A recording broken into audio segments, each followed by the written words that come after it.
Malaking building, madaming nakaparadang sasakyan, maingay na paligid at madaming tao na abala sa trabaho. Ganiyan kung ilalarawan ng kumpanya na papasukan ni Rilda. Isang dalagang probinsyana na nanggaling pa sa Bicol Province.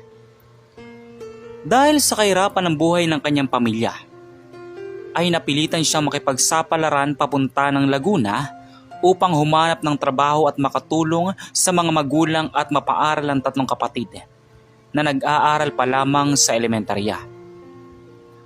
Bata pa lang ay mulat na sa kahirapan nitong si Rilda. Isang kahig, isang tuka lamang ang kanilang pamilya, kaya kahit bata pa lamang siya noon ay tila ba nakatatak na sa isip niya ang pangarap na maiahon sa hirap ang kanyang mga magulang. Kaya naman nung nag-aaral siya ay hindi na siya umaasa na humingi ng pambaon sa kanyang mga magulang. Dumidiskarte na lamang siya ng pera sa pamamagitan ng pagsunod sa mga utos ng kanyang mga kaklase. Tuwing may mga ipapabili ang mga ito at bibigyan na lamang siya ng bayad. Lahat ng binabayad sa kanya ay tinatago niya at iniipon. Nang sa ganoon ay hindi na niya kailangang humingi pa ng pera sa mga magulang niya. Kaya naman pagka-uwi niya ng bahay ay tinanong siya ng kanyang mga magulang kung saan siya kumukuha ng pera na pangbaon sa araw-araw niya. Hindi naman siya nagsinungaling at sinabi niya ang lahat ng katotohanan. Nay, galing po ito sa mga kaklase ko. Nagpapabayad po ako sa kanila pag nakikisuyo po sila ng ipapabili sa akin sa kantin. Pagsasabi ng totoo ni Rilda sa kanyang nanay. Nakita naman niya ang maliit na pagsimangot sa mukha ng kanyang nanay. Rilda anak, pasensya ka na sa nanay ha. Hindi ko maibigay ang buhay na dapat ay ibibigay ko sa iyo. Pasensya ka na. Wala kasi akong malaking kita sa paglalabada. Alas pang kain lamang natin sa araw-araw ang binabayad sa akin ng pinaglalabhan ko. Kung minsan nga'y kinukulang pa nga tayo, diba? Sana ay maintindihan mo anak. Pasensya ka na talaga.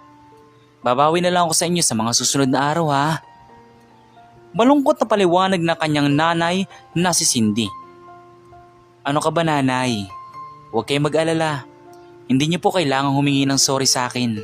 Dahil nakikita naman po namin ang sakripisyo ninyo. Tsaka di ba may sakit po si tatay? Kailangan po nating maging matatag. Para kahit papaano, ay may pangbili tayo ng gamot ni tatay. Mahinahong sabi pa ni Rilda. May sakit ang kanilang tatay. Na-heat stroke ito dahil sa pagtatrabaho sa kainitan. Dati kasi itong construction worker. Sa kasamang palad, ay naparalisa ang kalahating katawan nito at hindi na maigalaw. Kaya hindi na din ito muling nakapagtrabaho. Asawa ko, anak ko, pasensya na kayo dahil nagiging pabigat lamang ako sa inyo. Pasensya na kung hindi ako makatulong sa pinansyal na pangangailangan dito sa bahay. Pakiramdam ko, sobrang pabigat na ako sa inyo. Naluluwang sabi ni Mang Armand, ang tatay ni Rilda. Oh, tay, gising ka na po pala. Ano ka ba naman tatay? Huwag kang mag-alala, okay lang po kami. Kayang-kaya namin ni nanay na lusutan ng lahat ng problema natin sa buhay. Basta laban lang po tayo, di ba po nanay? Sabi ni Rilda sa kanyang ama na sinang-ayunan naman ng kanyang ina. Oo naman Armand, ako pa ba susuko? Kayang-kaya ko to. Ganadong sabi naman ni Cindy at tila pineplex pa ang muscle nito. Nagkatawanan na lamang ang tatlo habang nag-uusap. Pilit nilang pinapasaya ang kanilang mga sarili sa mga pagsubok na dumarating sa kanilang buhay. Pero ang totoo ay nahihirapan na din sila. Samantala sa kabilang banda naman, mabilis na lumipas ang maraming taon at nakatapos na ng high school itong si Rilda. Hindi naging madali ang lahat para sa kanya. Madaming mga pagsubok, pasakit, dugot pawis ang nilaan niya para makapagtapos ng pag-aaral.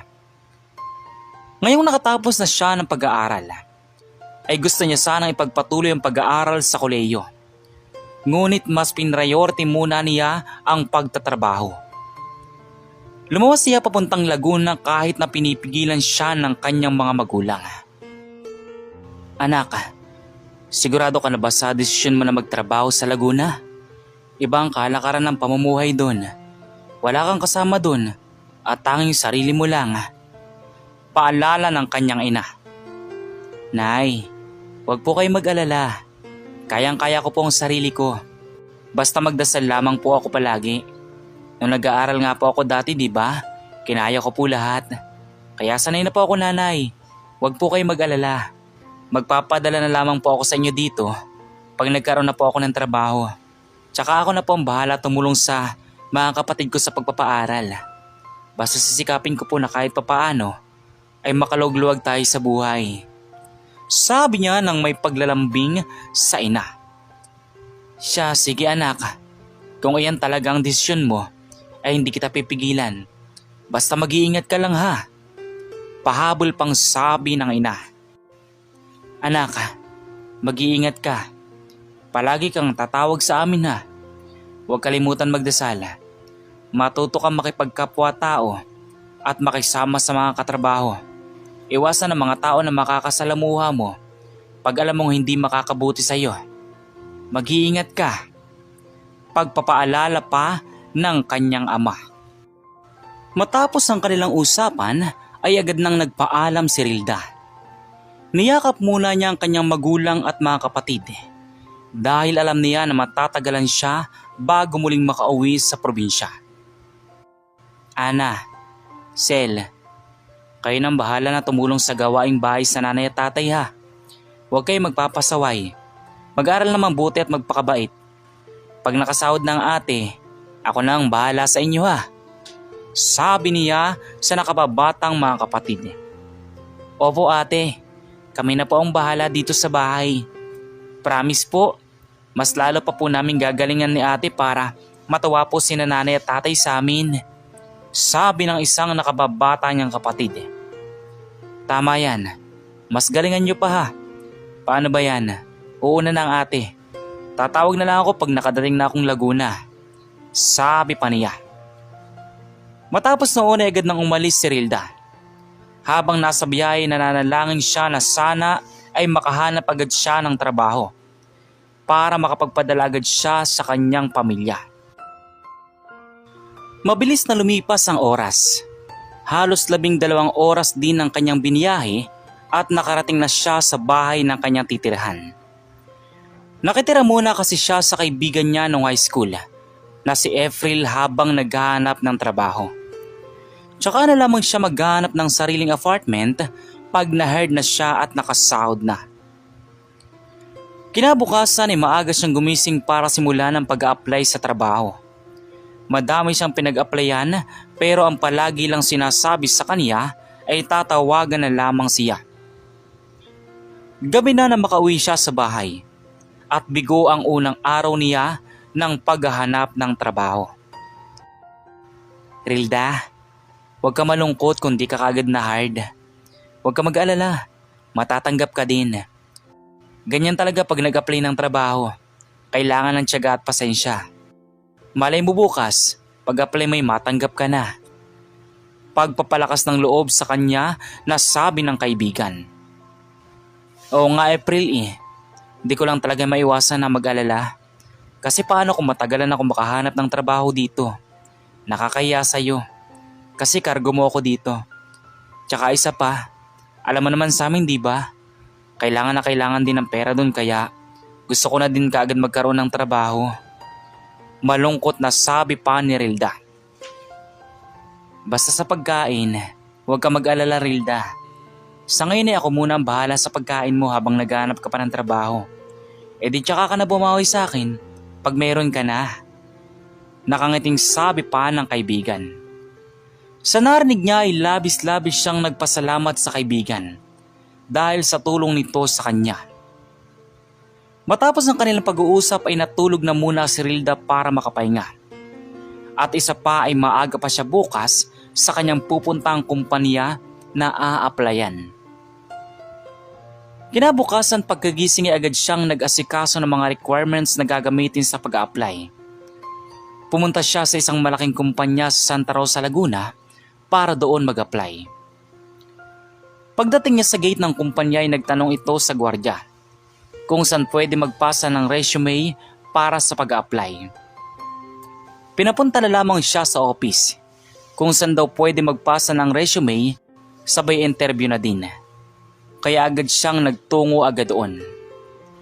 Pagbukas niya ng pinto ay agad bumungad sa kanya ang madaming aplikante na nag-a-apply din. Masama ang tingin sa kanya ng mga ito at tila pinagtatawanan pa siya. Sanay na siya sa gantong senaryo. Dahil elementary pa lamang siya ay tampulan na siya ng tukso dahil sa maitim niyang kutis at kulot na buhok. Kaya naman ay hindi na lamang niyang pinansin ang mga ito. Umupo naman siya sa bakanting bangko at naghintay din sa pagdating ng HR na mag-e-interview sa kanya. Ilang sandali pang lumipas ay agad namang dumating ang HR at isa-isa silang pinatawag para sa interview. Kahit medyo kabado ay pilit pa din niyang nilakasan ang loob upang masagot na maayos sa mga katanungan ng HR. Habang nasa interview ay hindi niya mapigilan ang kabahan siya dahil ito ang unang beses na mag-a-apply siya. "Ikaw si Rilda, tama ba?" tanong sa kanya. Yes po, ma'am." Nakangiti niyang tugon. Matapos noon ay tinanong siya tungkol sa mga nakasulat sa kanyang resume at sinagot ito ng maayos habang nakangiti. Ilang katanungan lang ang tinanong sa kanya bago siya bigyan ng list of requirements ng HR. At binigyan na din siya ng referral para sa medical na gagawin niya. "Congratulations, Rilda. You're hired." Nakangating sabi sa kanya. "Maraming salamat po, ma'am." Tuwang-tuwang sabi niya na halos mapasigaw na. Matapos noon ay umuwi na siya sa bahay ng kaibigan nang may ngiti sa kanyang mga labi. Masaya niyang ibinalita na natanggap na siya sa trabaho. Labis din naman ang tuwa na naramdaman ng kaibigan dahil mabilis siyang na-hired kahit wala pa siyang gaanong experience sa trabaho. Kinabukasan ay agad niyang inasikaso ang requirements at medical na pinapagawa sa kanya. Naging maayos ang lahat ng resulta sa kanyang medical kaya naman ay binigyan na siya ng schedule sa orientation bago magsimulang magtrabaho. Araw ng Lunes nang pumunta siya sa training room para sa ilang policy na i-discuss ng HR ng kumpanya. Pagpasok pa lamang niya sa loob ay napansin niya ang ilang nagtatawanan ng mga empleyado na bagong hired din. May narinig pa siya na isang bulong na labis niyang ikinalulungkot. "Ano ba yan? Grabe naman ang kutis niya, ang itim. Tapos parang kawad ng buhok. Bakit ganun yan?" Natataw ang bulong ng isang babae na nangiinsulto. "Di ko ba alam? Parang pulubi. Di man lamang nag-ayos ng sarili. Alam naman niyang orientation to." Natatawa namang bulong ng isa pa. Hindi niya na lamang pinansin ang bulungan ng mga kasabayan sa trabaho dahil sanay na naman siya na nilalait at minamaliit ng iba. Sa kabilang banda naman matapos ang orientation ay agad na silang pinakilala bilang bagong empleyado ng kumpanya. Napansin niya ang masasamang tingin ng mga tao sa kanya at ramdam niya ang pandidiri ng mga ito dahil sa ekspresyon ng mga mukha. "Grabe naman si girl, ang itim." Sabi ng isang empleyado na sa tingin niya ay regular na. Ngunit hindi niya na lamang muli itong pinansin dahil sanay na siya sa gantong mga senaryo. Ang tanging iniisip niya na lamang ay kanyang pamilya. Dahil kung magpapaapekto siya sa sasabihin ng ibang tao ay wala naman siyang mapapala din. Mabilis na lumipas ang isang linggo at medyo natutunan na niya ang process na nakaatang na trabaho sa kanya. Madaming pagsubok sa unang araw na naranasan niya. Meron dito na minalait siya dahil isa lamang siyang probinsyana. At meron din namang mga tao na may mabubuting puso na nagparamdam sa kanya bilang isang tao. Mabilis na lumipas ang araw, linggo at buwan. Nakakapagpadala na siya ng pera para sa kanyang mga magulang at sa mga kapatid na nag-aaral. Labis ang pasalamat ng kanyang mga magulang dahil tinupad nito ang kanyang pangako na ipinangako niya sa mga kapatid. Umalis na din siya sa bahay ng kaibigan at bumukod na ng bahay. Labis naman siyang nagpasalamat sa kaibigan dahil sa pagkupkop nito sa kanya. Nagabot din siya ng ilang libo bilang pasasalamat sa pagpapatira pansamantala at pinalitan niya din ang lahat ng utang na nahiram niya. Ayaw man tanggapin ng kaibigan ang pera subalit pinagpilitan niya ito at wala nang nagawa ang kaibigan. Kinabukasan pagpasok sa trabaho ay hindi niya inasahan ang nakakakilabot na mangyayari sa kanya. Habang nagtatrabaho siya ay naaksidente siya sa hawak niyang machine na naging dahilan kung bakit naputol ang isa niyang daliri. Lahat ay nataranta dahil sa pagkagulat.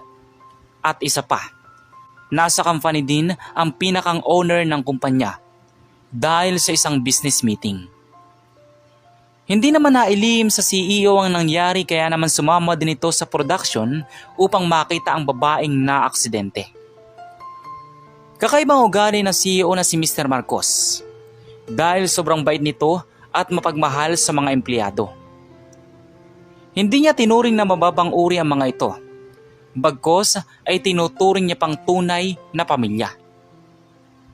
Maaga kasing naulila sa asawa at anak itong si Mr. Marcos dahil sa isang lindol na tumama sa kanilang lugar noon. Natabunan ng lupa ang kanyang mag-ina at nag-iisang anak na lalaki. Kaya simula noon ay ang mga empleyado lamang niya ang itinuring niya na pamilya. Sa kabilang banda naman ay pinadala ni Mr. Marcos si Rilda sa isang private hospital. Pinakansel niya muna ang kanyang meeting upang nang sa ganun ay siya na lang ang sumama sa ospital na pagdadalahan sa dalaga. Naguguluhan si Mr. Marcos sa kanyang nararamdaman dahil unang kita pa lamang niya kay Rilda ay sobrang gaan na ng loob niya dito. Rilda, ang pangalan mo tama ba? Nakangiting tanong ni Mr. Marcos habang nasa ospital. Opo sir, pasensya na po kayo sa napakalaking abala po na ito. Nahihiyang tugon ng dalaga. No worries Rilda. Andito ako dahil hindi lang basta empleyado ang turing ko sa inyong lahat. Dahil parang pamilya ko na din kayo. Nakangating sabi pa nito. Labis ang tuwa ni Rilda dahil mismong CEO pa ng kumpanya ang nagbantay sa kanya. Ngayon lang siya nakakita ng CEO na kung magtrato sa tao ay parang isang tunay na pamilya. Madami pa silang napagkwentuhan tungkol sa pamilya nila. Naikwento din ni Rilda ang buhay nila sa probinsya kung paano sila mamuhay doon at kung ano ang estado ng kanilang buhay. Dahil sa narinig ni Sir Marcos ang buhay ni Rilda, ay tila ba gusto nito na makarating sa kanilang probinsya upang ma-experience man lamang daw niya na makapagbakasyon at makapag-relax. Nagulat si Rilda sa sinabi ni Sir Marcos nang sabihin nito na sasama siya sa bahay nila sa probinsya habang nagpapagaling siya mula sa pagkakaaksidente. Sigurado po ba kayo sir na gusto niyo pong sumama sa amin sa probinsya? Naku po, nakakahiya po. Wala po kaming sariling kwarto doon.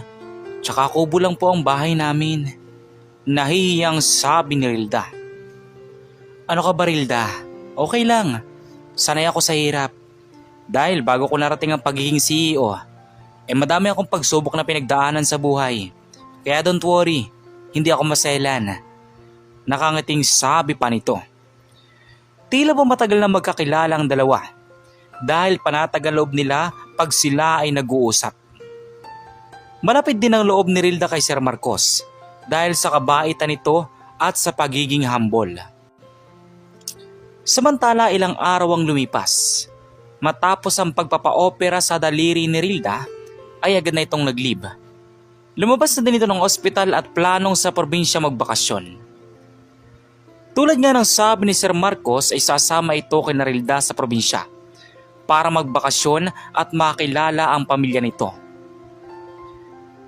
Kinabukasan ay nagulat na lamang si Rilda nang biglang bumaba ang helikopter sa harap ng kumpanya. Sakay si Sir Marcos. Malawak din kasi ang pinagtatayuan ng kumpanya, kaya nakababa ito sa malawak na bakanting lote. Agad namang pinasakay si Rilda sa helicopter at hindi na nakatanggi pa. Sa kabilang banda naman ay sobrang naiinggit ang mga katrabaho niya, lalo na ang mga empleyadong nang hamak sa kanya noon. Ilang sandali pa agad nilang narating ang bahay ni Rilda sa probinsya. Bumaba sila sa mismong harap ng bahay nila dahil malawak din naman ang lupa sa paligid ng kanilang bahay. Labis na nagulat ang mga kapitbahay ni Rilda nang bumaba ito sa helikopter. Ngunit mas ikinagulat nilang lahat nang bumaba ang isang lalaki na halatang may edad na. Walang iba kundi si Sir Marcos. Agad na nagbulungan ng lahat ng tsismosong kapitbahay at pinag-usapan itong si Rilda. Mayroon nagsasabi na baka jowa ni Rilda ang matanda. Mayroon din namang nagsabi na baka kabit si Rilda nito. At marami pang iba. Sa kabilang banda naman ay nagulat din ang kanyang mga magulang dahil nasorpresa ito sa pag-uwi ng anak. Hindi kasi nito sinabi ang planong pag-uwi at balak niya talagang sorpresahin ang mga ito. Nay, kamusta po kayo? Masayang bati ni Rilda. Eto anak, okay naman ako. Ikaw, kamusta ka na? Natutuwang sabi ng ina. Eto, okay lang po. Umuwi po ako dito para magpahinga. Na-aksidente po kasi ako sa kumpanya. Dito po muna ako sa bahay para magpagaling. Wika niya. Labis na nag-aalala ang nanay ni Rilda nang makita ang nakabalot sa kamay niya. Ngunit hindi pa man ito nakakapagsalita ay sinabi na agad ni Rilda na okay na siya upang hindi na ito mag-aalala pa. Nga pala nay, si Sir Marcos po, ang boss ko po at ang may-ari po ng kumpanya na pinapasukan ko. Pagpapakilala niya. Nanlaki ang mata ng kanyang nanay nang ipakilala nito ang kasama. Agad nitong kinamayan si Sir Marcos at nagbigay galang.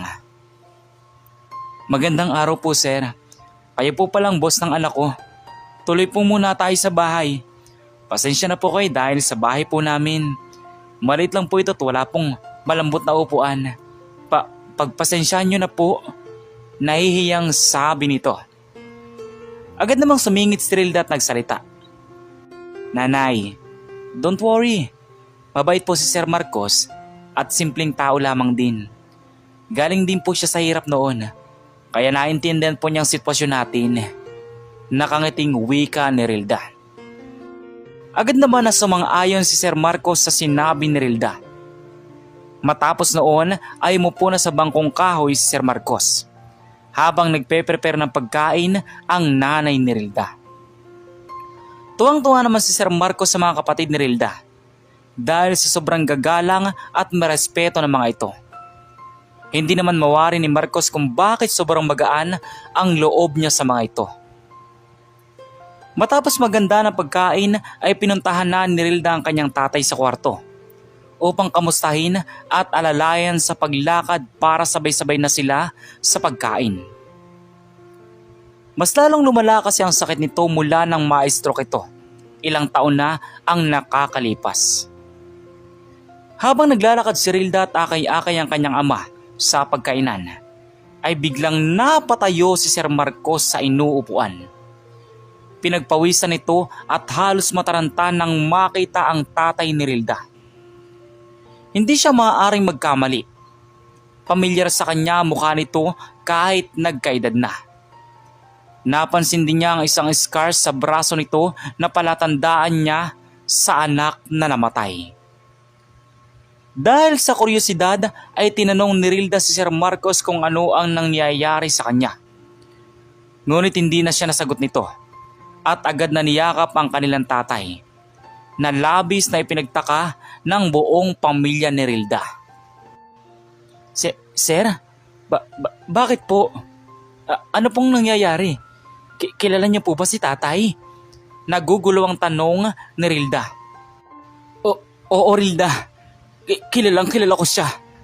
Siya ay walang iba kundi ang aking anak na akalain kong namatay na mula sa gumuhong lupa.